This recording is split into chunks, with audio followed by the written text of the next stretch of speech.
I think there's something going on where, like, I mention this because in Timaeus and Critias, the Egyptians say that the Greek civilization is like in its infancy compared to them, because cataclysms keep happening that wipe out their base of knowledge and everything. So I wonder, though, like, what's going on here, because the Greeks are like obsessed with Zeus, and besides that they have Persephone and Diana and the Hades myth going on. So there's a few things going on, but mostly it's about, the Olympians. Well, like in Indian culture, for example, like if you look at the Vedas, there's a lot of emphasis on Indra, and it's almost more similar to the Greek stuff. But I wonder if there comes a point that if the culture keeps developing, more and more, like higher beings become interested and reveal themselves in a way. Because, yeah, I wonder if the cataclysms, it's almost like a test or something. It's almost like, okay, you're at this new level. Here's this. Let's see if you survive this. Something like that. Another interesting place to look for this is in Zoroastrianism.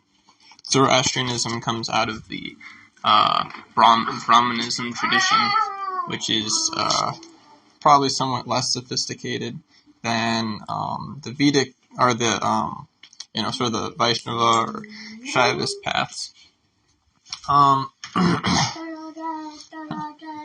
So then, over time, Zoroastrianism produced Zorvanism, which is basically a great androgyne, generates the creation out of his body. He generates the leader of the demons from his heart, and the leader of the gods from his mind, from his head. Which sounds kind of like some things that I think are more from the Puranas than the Vedas. Like, for example, Vishnu generating the universe out of his breath, which he breathes from the pores of his skin all over his body. That's written in the Puranas. I don't know if that's being written in the Vedas. So, no, they're not. Abraham is the microcosm of Anu. He's sort of the crystallization of it in humanity. And then Isaac and Ishmael are like Enki and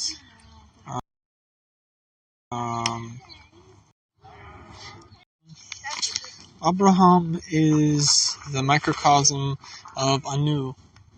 He's sort of the crystallization of it in humanity. And then Isaac and Ishmael are like Enki and they're at once like Enki and Enlil, but also it's like Abram is like Adam, and they're like Cain and Abel, or perhaps like Cain and Seth. So this is very interesting to think about,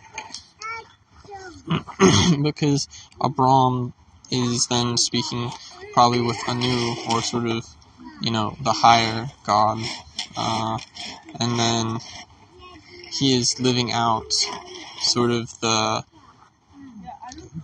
circumstances of the gods, and this is why his wife Sarah tells Isaac.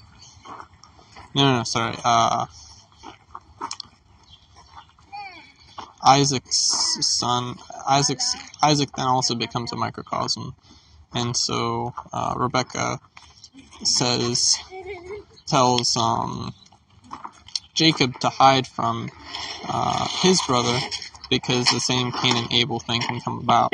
So it's this interesting, like, realizing of patterns, and it's yogically very interesting. But all this it's a world sort of shown through Abraham. I would say, I've talked with a lot of friends that, like, Abrahamic religion, is it evil? Is it just outdated? Is it old, so that's hurting people? Was it at one point kind of good, now it's gotten corrupted? I mean, it's hard, like, if we look at the Old Testament, it seems like it was originally evil, and then with the advent of Christ, it maybe became a bit better, and then now with all kinds of military adventurism and what have you, and the society's birthed from Abrahamic religion, it's almost like it's back to the Old Testament style a little bit, which might have to do with a certain group of people. Lol. But I think talking with the Arcturians and other star races and whatnot, mostly like on this topic, I'm talking with Arcturians and Naga, and maybe I think I've talked to some. And I think it was the reptilians I was talking to. Yeah, I'm sure of it, actually. It's just the reptilians when they talked to me, they did it more so, they sort of threw their words at me. They didn't come to me on the astral plane. They didn't want to show their energy body to me or whatever, because I have a tendency to attack, basically. So, what I've kind of been told is, like, the Abrahamic faiths were sort of used as a container for human consciousness to sort of incubate it. Now, that's only kind of crystallized for me lately. They're telling me that the point of it was to evolve us, but, like, I would get this thing, these beings were said it's meant to evolve us. But then I talk to, goetic beings and whatnot, and they're like, oh, it's a prison for human consciousness, it's the worst thing ever, almost. Not quite like that. And I realize that I'm missing the nuance that it's meant to,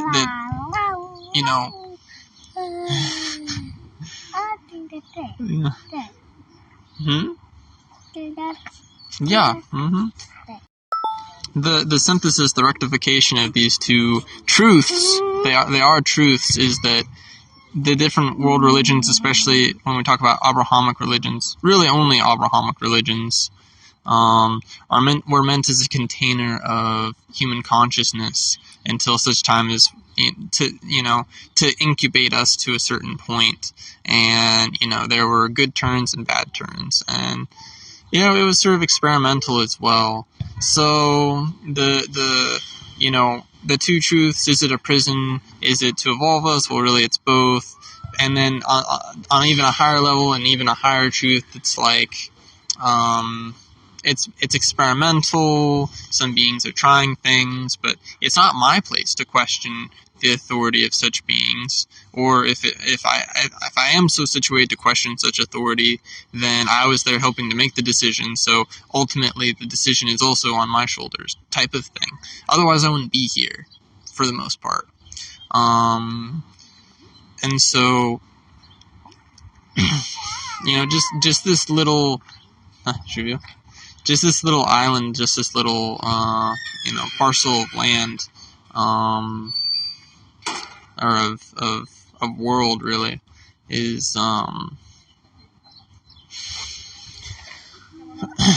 dedicated to this experiment and is protected and hedged for this experiment. And sometimes people come and visit when they shouldn't.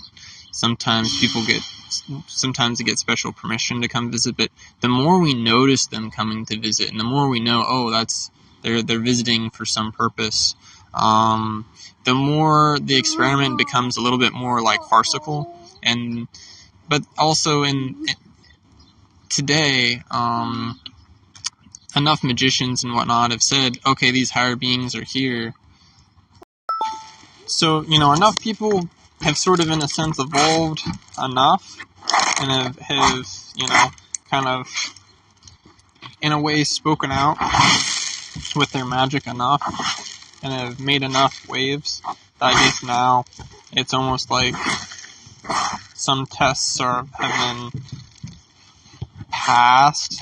That's wrong. That's wrong. That's not exactly what it is, but it's sort of metaphorically what it is. That some tests are sort of passed, and we can sort of move forward now. There's more to it, but yeah. I consider also the import that the last 2 nights I've started reading stories to my son, and he's really understanding them because we tried this before, but he's sort of at the level of consciousness to receive them. I believe children are born conscious, but there's there's a waking up that goes on throughout, first years of life. And so I think it's interesting that I started reading stories to him, and now that he's able to sort of receive those stories and understand them to some extent, that he's sort of woken up and become more, active in a way, more like a part of what's going on around him. He's speaking more, he's more able to interact with things. It's very interesting. And I wonder if this is a little bit spirits talking to me in this event. This is a microcosm that stories sort of are like a pin for consciousness, that stories can anchor us to come to certain ideas and stuff. So I'm gonna play with this idea a little bit more, but I think it's very particular that things have gone this way. I often learn things by through my son, and you can see this with my Mars in 9th house. It would be Mercury for the sun, but for your child. But I think Mars also works. It could also be the anticipation of me having another child who will then represent Mercury, the younger brother. There's different harmonizations of it, so it's a little bit fudging, but it's just the way it's harmonized for me. Also, I don't know if this is really part of it, if this is sort of relevant, but we also started building trains shortly before that, and building trains sort of that was another boost in mind boost in mentality before stories, just a week or two before stories, where my son is building trains and doing all of this stuff. It made him more interactive in the world. He played with toys more smartly than you could see, and I felt it was more structural. But now reading stories, that yeah, in both cases, it's really increases imagination, which of course is very magical in a way. Stories are very magical. Stories are, in a way, almost the beginning of magic. The narratives you tell yourself. So.